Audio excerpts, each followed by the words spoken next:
अस्सलाम वालेकुम। आज हम बात करेंगे ईटिंग डिसऑर्डर्स पर। और ईटिंग डिसऑर्डर में भी स्पेसिफिकली हम बात करेंगे एनोरेक्सिया नर्वोसा डिसऑर्डर पर। सबसे पहले हम देख लेते हैं कि ईटिंग डिसऑर्डर्स होते क्या हैं। ईटिंग डिसऑर्डर एक कॉम्प्लेक्स मेंटल हेल्थ कंडीशन है जो कि अनहेल्दी ईटिंग हैबिट्स को कॉज करता है, जैसे कि ऑब्सेशंस हो सकती हैं फूड रिलेटेड या बॉडी वेट रिलेटेड या बॉडी शेप रिलेटेड ऑब्सेशंस हो सकती हैं। इन अनहेल्दी ईटिंग हैबिट्स की वजह से सिवियर कॉन्सिक्वेंसेस हो सकते हैं।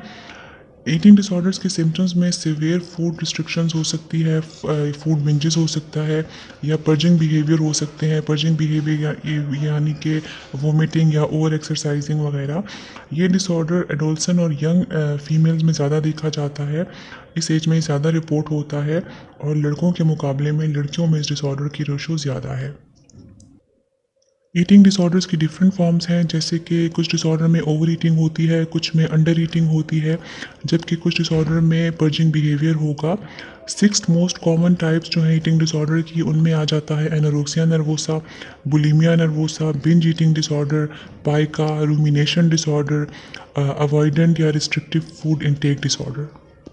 ईटिंग डिसऑर्डर में सिम्टम्स वेरी करते रहते हैं। हर डिसऑर्डर की कैटेगरी के अपने सिम्टम्स होते हैं, लेकिन कुछ सिम्टम्स ऐसे हैं जो कि सब ईटिंग डिसऑर्डर्स में कॉमन होते हैं, जैसे कि लो और हाई बॉडी वेट, अकेले बैठ के खाना या छुप के खाने की आदत होना, खाने के बाद बार बार वॉशरूम यूज़ करना, ऑब्सेशंस होंगी वेट गेनिंग या वेट लूजिंग को लेके, फिज़िकल अपीयरेंस को लेके ऑब्सेशंस होंगी, ईटिंग हैबिट्स की वजह से गिल्ट और शेम की फीलिंग्स होती हैं, या तो ईटिंग हैबिट्स की वजह से डिस्कम्फर्ट और स्ट्रेस होगा। ईटिंग डिसऑर्डर्स में हम बात करेंगे आज एनोरेक्सिया नर्वोसा की। एनोरेक्सिया नर्वोसा में इंटेंस डिज़ायर होती है कि वेट ज़्यादा ना हो जाए। ये लोग अपने एज ग्रुप के लोगों से भी अंडर वेट होते हैं, या जितना वेट इनकी बॉडी और इनकी हाइट को लेके रिक्वायर्ड होता है उससे भी इनका वज़न काफ़ी कम होता है, लेकिन इनको फिर भी ये लगता रहता है कि ये बहुत ओवर वेट है या इनका वज़न बहुत ज़्यादा हो गया है। ये कॉन्स्टेंटली अपने वेट को मॉनिटर करते रहते हैं, कैलोरीज को रिस्ट्रिक्ट रखते हैं। इनका ईटिंग पैटर्न बहुत रिस्ट्रिक्टेड होता है, सर्टन फूड्स को ये अवॉइड करते हैं। इनको ये डर लगा रहता है कि कहीं ये वेट गेन ना कर लें, कहीं ये मोटे ना हो जाएं।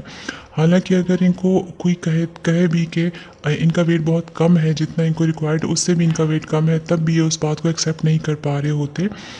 ये अपना हेल्दी वेट मेंटेन नहीं रख पाते। इनकी इन ईटिंग हैबिट्स की वजह से बहुत सिवियर हेल्थ कॉन्सिक्वेंसेस हो सकते हैं, जैसे कि ब्रिटल हेयर और नेल्स या बोन्स की थिनिंग हो सकती है। ये वेट कम रखने के लिए कंपनसेटरी बिहेवियर भी करते हैं या पर्जिंग बिहेवियर भी करते हैं, जैसे कि वोमिटिंग वगैरह। ईटिंग डिसऑर्डर के लिए क्या क्या रिस्क फैक्टर्स हो सकते हैं, सबसे पहले देख लेते हैं एज को।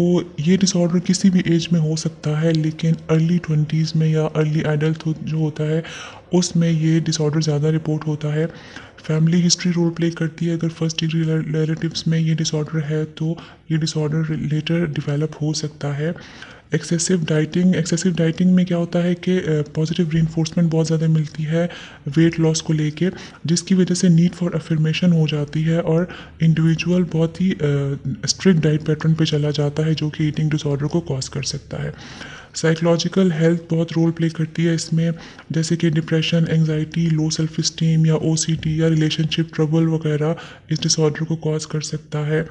लाइफ ट्रांजिशन या लाइफ चेंजेस, जैसे कि इमोशनल कोई डिस्ट्रेस है या एंजाइटी है, उसकी वजह से भी, कोई भी ट्रॉमा है या कोई भी ऐसी लाइफ चेंजेस हैं उसकी वजह से भी ईटिंग डिसऑर्डर कॉज हो सकता है। ईटिंग डिसऑर्डर्स मोस्टली उन लोगों में ज़्यादा देखा जाता है जो कि किसी ऐसी ऐसी जगह काम कर रहे हों जहाँ पे वेट को ज़्यादा कंसिडर किया जाता है, जैसे कि मॉडलिंग वगैरह में अगर काम कर रहे हैं कोई, या तो अगर किसी स्पोर्ट्स वगैरह में काम कर रहे हैं तो उनको अपने वेट को लेकर बहुत कंसर्न्ड होते हैं। इसके ट्रीटमेंट में साइकोथेरेपी और मेडिकेशन हेल्पफुल हो सकती हैं, लेकिन हर डिसऑर्डर के ट्रीटमेंट में की टाइप डिपेंड करती है कि किस तरह की थेरेपी उनको दी जानी चाहिए। साइकोथेरेपी इसमें हेल्पफुल होती है, जैसे कि कॉग्निटिव बिहेवियरल थेरेपी या फैमिली थेरेपी, जो कि सोशल और इमोशनल इश्यूज जो हैं उनको एड्रेस करती है जो कि ईटिंग डिसऑर्डर को कॉज कर रहे हैं। कोई स्पेसिफिक मेडिकेशन नहीं है ऐसी जो कि हम कहें कि फुली एक ईटिंग डिसऑर्डर को ट्रीट कर सकती है। कुछ ऐसी मेडिकेशंस हैं जो कि एंजाइटी और डिप्रेसिव डिसऑर्डर जो सिम्टम्स हैं इस डिसऑर्डर को लेके उनको ट्रीट करने में और उनको कंट्रोल करने में हेल्प करती है, जिससे इस डिसऑर्डर के ट्रीटमेंट में काफ़ी हेल्प मिलती है।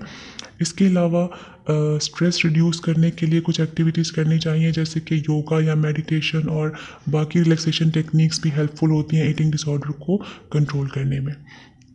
आज के लिए इतना ही। मज़ीद वीडियोस के साथ फिर मिलेंगे। अल्लाह हाफ़िज़।